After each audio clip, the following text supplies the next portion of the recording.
ಓಂ ನಮೋ ನಾರಾಯಣ. ಓಂ ನಮೋ ನಾರಾಯಣ. ಇವಾಗ ನಿಮಗೆ ಎಲ್ಲರಿಗೂ ಕೈ ಮುಗಿದು ಕೇಳ್ಕೊತಾ ಇದ್ದೀನಿ, ನನ್ನ ವೀಡಿಯೋನಿಗೆ ಶೇರ್ ಮಾಡಿ, ಸಬ್ಸ್ಕ್ರೈಬ್ ಮಾಡಿ ಅಂತ ಕೇಳ್ಕೊತಾ ನನ್ನ ವೀಡಿಯೋನಿಗೆ ಚಾಲೂ ಮಾಡ್ತೀನಿ. ನನ್ನ ಹೆಸರು ನಾಗೇಂದ್ರ ಪಂಡಿತ್ ಅಂತ. ಏನಪ್ಪ ಈಗ ಹೇಳಕ್ಕೆ ಬಂದಿದ್ದೀನಿ ಅಂದರೆ, ಪಂಚರಾಜ್ಯಗಳಲ್ಲಿ ಬಿ ಜೆ ಪಿಗೆ 3 ಕಡೆ, ಕಾಂಗ್ರೆಸ್ಗೆ 1 ಕಡೆ, ಟಿ ವಿ ಕೆಗೆ 1 ಕಡೆ ಪಂಚರಾಜ್ಯ ಎಲೆಕ್ಷನ್ನು ನಡೀತಾ ಇದೆ.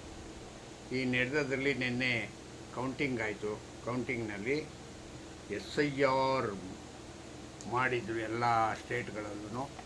ತುಂಬ 91%, 92% ವೋಟ್ ಆಗಿದೆ. ಕೆಲವು ಕಡೆ 82% ಆಗಿದೆ. ತುಂಬ ಚೆನ್ನಾಗಿ ನಡೆಯಿತು. ಹೀಗೆ ಇರಬೇಕು, ಆಗ ದೇಶದಲ್ಲಿ ಅತಿ ವೇಸ್ಟ್ ಆಫ್ ಟೈಮ್ ಆಗಲ್ಲ. ಮತ್ತು ಪಟ್ಟಿ ಮಾಡಿಕೊಂಡು ಜಾಸ್ತಿ ಕೌಂಟ್ ಇಷ್ಟು ಲಕ್ಷ ಜನ ಅವರೇ, ಕೋಟಿ ಜನ ಅವರೇ ಅಂತ ಹೇಳ್ಕೊಳ್ಳೋದು ಇದಾಗುತ್ತೆ. ಮತ್ತು ಇನ್ನೊಂದೇನಪ್ಪ ಹಂಗಂತಂದರೆ,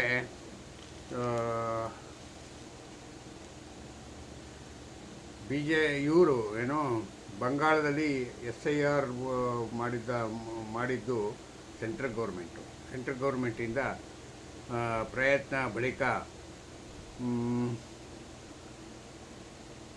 ವಂಗ ದೇಶದಲ್ಲಿ BJP ಜಯವೇರಿ ನಿರ್ಣಾಯಕ ಪಾತ್ರ ವಹಿಸಿದ ಮತಪಟ್ಟಿಗೆ ಪರಿಷ್ಕರಣೆ. ತಮಿಳುನಾಡಿನಲ್ಲಿ ದಳಪತಿ ವಿಜಯ್ ದರ್ಬಾರು ಹೀನಾಯ ಸೋಲು ಕಂಡ ಸ್ಟ್ಯಾಲಿನ್ ನೇತೃತ್ವದಲ್ಲಿ DMK, ಕೇರಳದಲ್ಲಿ ಪಿಣರಾಯಿ ವಿಜಯ್ 10 ವರ್ಷ ಆಡಳಿತ ಅಂತ್ಯ. ಕಾಂಗ್ರೆಸ್ ನೇತೃತ್ವದ ಸರ್ಕಾರ UDFಗೆ ಗೆಲುವು. ಅಸ್ಸಾಂನಲ್ಲಿ BJPಗೆ ಹ್ಯಾಟ್ರಿಕ್. ಹೇಮಂತ್ ಶರ್ಮಾ ಅವರು ಮ್ಯಾಜಿಕ್ ಮಾಡಿದ್ದಾರೆ. ಪುದುಚೇರಿಗೆ ಮತ್ತೆ NDA 100. ರಂಗಸ್ವಾಮಿ ಕಮಾಲ್ ಮಾಡಿದ್ದಾರೆ. ರಂಗಸ್ವಾಮಿ ಅವರೇನೆ ಮುಖ್ಯಮಂತ್ರಿ. ಮತ್ತು ಇನ್ನೊಂದೇನಪ್ಪ ಹೇಳಬೇಕು ಅಂತಂದರೆ, ಈಗ ಪಾಪ TVKಗೆ ಎತ್ತಾಗೂ ಇಲ್ಲದಂಗೆ ಮಾಡಿಬಿಟ್ಟವ್ರೆ. ಎತ್ತಾಗೂ ಇಲ್ಲದಿದ್ದು ಅಂತಂದರೆ ಹೆಂಗಂದರೆ, ಈ ಕಡೆ 106 ಸೀಟೇನೋ ಬಂದ್ಬಿಟ್ಟಿದೆ. ಇನ್ನು 10 ಸೀಟು, 12 ಸೀಟ್ ಬೇಕು ಅವರಿಗೆ. 12 ಸೀಟ್ ಬಂದರೆ ಅವರು ಬಹುಮತವಾಗಿ ಸರ್ಕಾರ ಆಡಳಿತ ಮಾಡೋಕ್ಕಾಗತ್ತೆ. ಆದರೆ ಇವರೆಲ್ಲ ಅಲಾಲ್ ಟೋಪಿಗಳನ್ನೇ ಇಟ್ಟು ಅವರೇ ಇಲ್ಲಿ. ಒಬ್ಬ ಕಾಂಗ್ರೆಸ್ ಜೊತೆಗೆ ಹೋಗಿ ಅಂತಾನೆ, ಒಬ್ಬ ಕಮ್ಯುನಿಸ್ಟ್ ಜೊತೆಗೆ ಹೋಗಿ ಅಂತಾನೆ, ಇನ್ನೊಂದು ಪಾಮಕ ಜೊತೆ ಹೋಗಿ ಅಂತಾನೆ, ಇನ್ನೊಬ್ಬ ಮಾಮಕ ಜೊತೆ ಹೋಗು ಅಂತಾನೆ. ಯಾರ ಜೊತೆ ಹೋಗೋದು ವಿಜಯ್ಗೆ ಅಂತ ಗೊತ್ತಿಲ್ಲ. ಈಗ ತಲೆ ಕೆಟ್ಟೋಗ್ಬಿಟ್ಟಿದೆ. ಯಾಕೆ ಹೆಂಗಂತಂದರೆ, ಬರೀ ಎಲ್ಲ 2 ಸೀಟು 3 ಸೀಟ್ನವರೇ ಅವರೇ ಎಲ್ಲ. ಯಾರಾದರೂ ಒಂದು 10-12 ಸೀಟು ಒಟ್ಟಿಗೆ ಗೆದ್ದಿರ್ತಕ್ಕಂಥವ್ರು ಯಾರೂ ಇಲ್ಲ. ಯಾರ ಜೊತೆಗೆ ಹೋಗೋದು ಈಗಪ್ಪ? ಇವರು ಯಾರು, TVK ವಿಜಯ್ ಅವರು ಮೊದಲನೇ ಬಾರಿಗೆ ಮುಖ್ಯಮಂತ್ರಿ ಆಗ್ತಾ ಇರೋದು. ಮೊದಲನೇ ಬಾರಿಗೆ ಮುಖ್ಯಮಂತ್ರಿ ಆಗಿ ಇವ್ರಿಗೆ ಸುಗಮವಾಗಿ ಹೆಂಗೆ ಸರ್ಕಾರ ಕರ್ಕೊಂಡೋಗ್ಬೇಕು ಅನ್ನೋದು ಗೊತ್ತಾಗಬೇಕು ಅಂತಂದರೆ, ಇದರಲ್ಲಿ ಸರ್ಕಾರದಲ್ಲಿ ಕೂತ್ಕೊಂಡು ಮೇಲೆ ಗೊತ್ತಾಗುತ್ತೆ ಒಬ್ಬೊಬ್ರು ಒಂದೊಂದು ಪ್ರಾಬ್ಲಮ್ಗಳನ್ನೀಗ ಹೇಳೋ ಅಂಥದ್ದು. ಅರ್ಥ ಆಯ್ತಾ? ಹೀಗಾಗಿ ತುಂಬ ತಡೆಗಳು, ತೊಡಕುಗಳೇ ನಡೀತಾ ಇದೆ. ಈ ತೊಡಕಿಗೆ ಯಾವ ರೀತಿ ಉತ್ತರ ಕೊಡೋದು ಅಂತ ವಿಜಯ್ಗೆ ಗೊತ್ತಿಲ್ಲ. ಯಾಕೆ ಅಂದರೆ ನುರಿತ ರಾಜಕಾರಣಿಗಳು ಇಲ್ಲ ಅನ್ನೋದೊಂದು ಬಿಟ್ಟರೆ ರಾಜಕಾರಣ ಮಾಡ್ಬೋದು. ಹೆಂಗೆ ಹಂಗಂತಂದರೆ, IAS ಅಧಿಕಾರಿಗಳಿದ್ದಾರೆ, ದುಡ್ಡಿನ ವ್ಯವಹಾರ ಮತ್ತು ಅದು ಇದು ಎಲ್ಲ ಸುಮಾರು ಕೆಲಸಗಳನ್ನೀಗ ಅವರೇ 70% ಮಾಡ್ತಾರೆ. ಇನ್ನು 30% ತಲೆ ಓಡಿಸಿ ಮಾಡೋ ಅಂಥ ಕೆಲಸ ಅಷ್ಟೇ.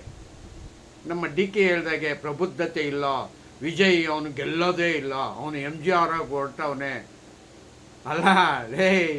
DK ಶಿವಕುಮಾರ್ ಅವರೇ, ನೀವು ನಿಮ್ಮ ರಾಜ್ಯದ ಬಗ್ಗೆ, ನಿನ್ನ ಸೀಟಿನ ಬಗ್ಗೆ ನೋಡ್ಕೊಳಪ್ಪ. ನಿನಗೆ ಪ್ರಬುದ್ಧತೆ ಇಲ್ಲ. ಅರ್ಥ ಆಯ್ತಾ? DK ಶಿವಕುಮಾರ್, ನಿನಗೆ ಪ್ರಬುದ್ಧತೆ ಇದ್ದರೆ ಇಷ್ಟೊತ್ತಾಗಲೇ ಮುಖ್ಯಮಂತ್ರಿ ಆಗ್ತಾಯಿದ್ದೆ. ನೀನು ಎಲ್ಲರನ್ನೂ ಎಳಸು ಅಂತ ಇದೆಯಾ? ನೀನೇ ದೊಡ್ಡ ಎಳಸು. ನನಗೆ ಈ ಸತಿ ಗೊತ್ತಾಯಿತು. ಹೆಂಗೆ ಗೊತ್ತಾಯಿತು ಅಂತಂದರೆ, ವಿಜಯ್ ಬೇರೆ ರಾಜ್ಯದವನು, ಅವನ ಬಗ್ಗೆ ಏನು ಗೊತ್ತು ನಿನಗೆ? ಒಟ್ಟಿನಲ್ಲಿ 20 ವರ್ಷ ರಾಜಕೀಯ ಮಾಡಿಕೊಂಡು ಅವನ ಮೇಲೆ ಇವನು ಟೋಪಿಗಳಾಕಿ ಕಳ್ತನ ಮಾಡಿದರೆ, ಸುಳ್ತನ ಮಾಡಿ, ಮೋಸ ಮಾಡಿ, ದುಡ್ಡು ಮಾಡಿದರೆ ಮಾತ್ರ ಅವನು ಪ್ರಬುದ್ಧತೆ ಅಲ್ವಾ? ಗೋಲ್ಡನ್ ಮ್ಯಾನಾಗಿ ಬಂದಿರತಕ್ಕಂಥವನು ವಿಜಯ್, ಗೋಲ್ಡನ್ ಮ್ಯಾನ್. ಆ ಗೋಲ್ಡನ್ ಮ್ಯಾನ್ಗೆ ನೀವೆಲ್ಲ ಏನು ಮಾಡ್ತಿದ್ದೀರಂದರೆ ರಾಜಕೀಯ ಕಲಿಸೋದ್ರ ಜೊತೆಗೆ ಕಳ್ತನ ಕಲಿಸೋದಕ್ಕೋಸ್ಕರ ಹೇಳ್ತೀರಾ ಪ್ರಬುದ್ಧತೆ ಇಲ್ಲ ಅಂತ. ಅಲ್ಲ, DMK ಅವರು ಇಲ್ಲ ADMK ಅವರು ಮಾಡಿದಂಥ ತಪ್ಪುಗಳನ್ನೇ ಇನ್ನೂ ಇವರು ಮಾಡಬೇಕಾ?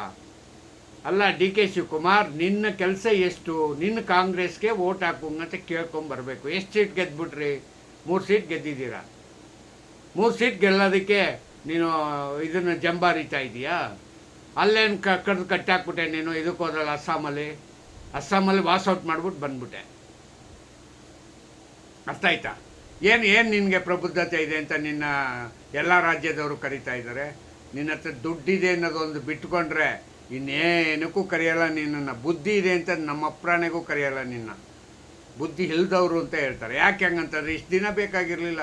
1 ವರ್ಷದಿಂದ ಮುಖ್ಯಮಂತ್ರಿ ಆಗ್ತೀನಿ ಅಂತ ಹೇಳ್ಕೊಂಡೇ ಕಾಲ ಕಳೀತಾ ಇದೆಯಾ? ಬುದ್ಧಿವಂತಿಕೆ ಇರೋನು ಏನು ಮಾಡ್ತಾನೆ? ವರ್ಷ ಎಲ್ಲ ಕಾಯಿಸ್ತಾನ? ಒಂದೇ ದಿನದಲ್ಲಿ ನಿರ್ಧಾರ ತಗೋತಾನೆ. ಎಸ್ ಆರ್ ನೋ, ಇವತ್ತಾಗಬೇಕು ಆಗಲಿ, ಇಲ್ಲ ಅಂದರೆ ಇಲ್ಲ ಹಂಗಂತ. ನೀವೇನಾರು ಇದನ್ನು ಮಾಡಿದ್ದೀರಾ? ನಿಮಗೆ ಬುದ್ಧಿ ಇದೆಯಾ? ಪ್ರಬುದ್ಧತೆ ಎಲ್ಲ ಬಂದ್ಬಿಟ್ಟಿದೆ ರಾಜಕೀಯದಲ್ಲಿ, ಎಲ್ಲ ರೀತಿ ಪಳಗ್ಬಿಟ್ಟಿದ್ದೀರಾ. ಸಿದ್ದರಾಮಯ್ಯನ ಹತ್ರ ಇನ್ನೂ ಸಿದ್ದರಾಮಯ್ಯ ನಿನ್ಗೆ ಇನ್ನೂ ಕಲಿಸ್ತಾನೆ ಅವನೇ ಪಾಠ. ಇನ್ನೂ ಕಲಿಯೋದು ಇದೆಯಾ ನಿಂದು? ನಿನಗಾರು ಇಲ್ಲ. ವಿಜಯ್ಗೆ ಯಾಕೆ ಹೇಳ್ತೀರಾ? ವಿಜಯ್ಗೆ ಪ್ರಬುದ್ಧತೆ ಇದೆ. ವಿಜಯ್ಗೆ ಪ್ರಬುದ್ಧತೆ ಇದ್ದಕ್ಕೆ ಅವನು ಒಂದೇ ನಿರ್ಧಾರ ತಗೊಂಡು ಜಾಣ್ಮೆಯಿಂದ ಧುಮುಕಿದ್ದಾರೆ. ಈ ಸಾರಿ ಅಲ್ಲದೆ ಬೇರೆ ಇನ್ನೂ 5 ವರ್ಷ ಬಿಟ್ಟಾಗಿದ್ದರೆ ಈ ಪ್ರಬುದ್ಧತೆ ಇರ್ತಾ ಇರಲಿಲ್ಲ. ಕಾರಣ ಏನು ಅಂತಂದರೆ, ರಾಜಕೀಯನಿಗ ತಿಳಿತಾ ಬಂದು ಜೊತೆಗೆ ಸೇರ್ಕೊಂಡು ಬುದ್ಧಿ ಹೇಳ್ತಾರಲ್ಲ, ಬುದ್ಧಿ ಹೇಳೋರು ಬುದ್ಧಿ ಕಲ್ತ್ಕೊಂಡು ಇವನು ಸುಳ್ಳು ಹೇಳಬೇಕಾಗಿತ್ತು. ಯಾರೂ ಇಲ್ಲ. 234 ಜನ MP ಗಳನ್ನು MLA ಆಗ್ತಕ್ಕಂಥ ಕ್ಯಾಂಡಿಡೇಟ್ನು ಕೂಡ ಇವನು ಪರಿಚಯ ಮಾಡಿಕೊಳ್ಳದೆ ನಿಂತಿದ್ದಾರೆ. ಅವನಂತ ಎಷ್ಟು ಪ್ರಬುದ್ಧತೆ ಅನ್ನೋದನ್ನೀಗ ನೀನು ಅರ್ಥ ಮಾಡ್ಕೊಳ್ರಿ. ಇದು ನಿಜವಾದ ನಿಯಮ. ನಿಜವಾಗಿ ಏನಂದರೆ ಹೊಸ ರಾಜಕೀಯ ಪರ್ವ ಇದು. ಹೊಸ ರಾಜಕೀಯ ಪರ್ವದಲ್ಲಿ ವಿಜಯ್ ಗೆದ್ದಿದ್ದಾರೆ. ವಿಜಯ್ಗೆ ಗೆಲ್ಲಬೇಕು ಅಂತಂದರೆ ಅಲ್ಲಿಯ ಅಭಿಮಾನಿಗಳ ಬಳಗ ಗೆಲ್ಲಿಸಿದೆ. ಎಲ್ಲ ರಾಜಕೀಯದಲ್ಲಿ ರಾಜಕೀಯದ ಪತ್ರಕರ್ತರೆಲ್ಲರೂ ಹೇಳ್ತಾರಲ್ಲ, ಜನ್ಸಿ ಗೆಲ್ಲಿಸ್ಬಿಟ್ಟ, ಅವ್ನು ಗೆಲ್ಲಿಸ್ಬಿಟ್ಟ, ಇವನು ಗೆಲ್ಲಿಸ್ಬಿಟ್ಟ ಅಂತ. ಯಾವ ಜನ್ಸಿ ರೀ, ಯಾವುದು ರೀ, ಎಲ್ಲದಕ್ಕೂ ಈ ಡಾಕ್ಟ್ರುಗಳು ಕಾಯಿಲೆ ಹೇಳ್ತಾರಲ್ಲ, ಹಂಗಾಯ್ತು. ಈಗ ಒಂದಕ್ಕೊಂದು ಹುಡ್ಕೊಳ್ಳೋದು, ಇದಕ್ಕೊಂದು ಸೀಟು, ಇದೊಂದು. ಆಮೇಲೆ ಹೇಳೋದು ಇವರು. ಆಮೇಲೆ ಇನ್ನೊಂದು ಸ್ವಲ್ಪ ದಿವಸ ಆದಮೇಲೆ ಶುರು ಮಾಡ್ಕೊಳ್ಳಿ, ಏನಂತ ಬ್ಯಾಕ್ವರ್ಡು ಮತ್ತು ಎಂಥದ್ದು ಏನೇ ಹೇಳೋಕ್ಕೆ ನನಗೆ ಬೇಜಾರಾಗ್ತದೆಪ್ಪ. ಇದೆಲ್ಲ ಬಿಟ್ಟು ಅವನು ಯಾವ ವಿಷಯನೂ ತಲೆಯಲ್ಲಿ ಹಾಕ್ಕೊಳ್ದೆ ಅವನು ತನ್ನ ಸ್ವಂತ ಬುದ್ಧಿಯಿಂದ ತಾನು ತನ್ನ ಎಲೆಕ್ಷನ್ಗೆ ನಿಂತು 234 ಸೀಟನ್ನು ಹಂಚಿ ಅದರಲ್ಲಿ ಗೆದ್ದಿರ್ತಕ್ಕಂಥ 106 ಸೀಟ್ಗಳು, 106 108 ಗೆದ್ದು ಅವನು ನಿಂತಿದ್ದಾನೆ ಅಂತಂದರೆ ಅವನು ಪ್ರಬುದ್ಧತೆ ಇದ್ದೇ ಗೆದ್ದಿರೋದು. ಇದು DK ಶಿವಕುಮಾರ್ಗೆ ಅರ್ಥ ಆಗಬೇಕು. ಹೇಳ್ರಿ ಇದನ್ನೀಗ ಪ್ರಬುದ್ಧತೆ ಅಂತ. ಪ್ರಬುದ್ಧತೆ ಏನು? ಪ್ರಬುದ್ಧತೆ ಅಂದರೆ ಪ್ರಬುದ್ಧತೆಗೆ ಅರ್ಥ ಗೊತ್ತೇನ್ರಿ ನಿಮಗೆ? DK ಶಿವಕುಮಾರ್ ಅವರೇ, ನಿಮಗಿದೆಯೇನ್ರಿ ಪ್ರಬುದ್ಧತೆ? ಹಾಂ, ಏನು ಇಲ್ಲಿಂದ ಡೆಲ್ಲಿಗೆ ಓಡೋಗ್ಬಿಟ್ಟು ನಾನು ಇದನ್ನು ಮಾಡ್ಕೊಂಬತ್ತೀನಿ, ಹಂಗೆ ಮಾಡ್ಕೊಂಬತ್ತೀನಿ ಕಥೆ ಹೇಳೋದಲ್ಲ. ಇಷ್ಟು ಹೇಳಿ ನಾನು ಇಲ್ಲಿಗೆ ನನ್ನ ಮಾತಿಗೆ ಮುಗಿಸ್ತೀನಿ. ಜೈ ಹಿಂದ್, ಜೈ ಕರ್ನಾಟಕ. ಮತ್ತು ಓಂ ನಮೋ ನಾರಾಯಣ, ಓಂ ನಮೋ ನಾರಾಯಣ.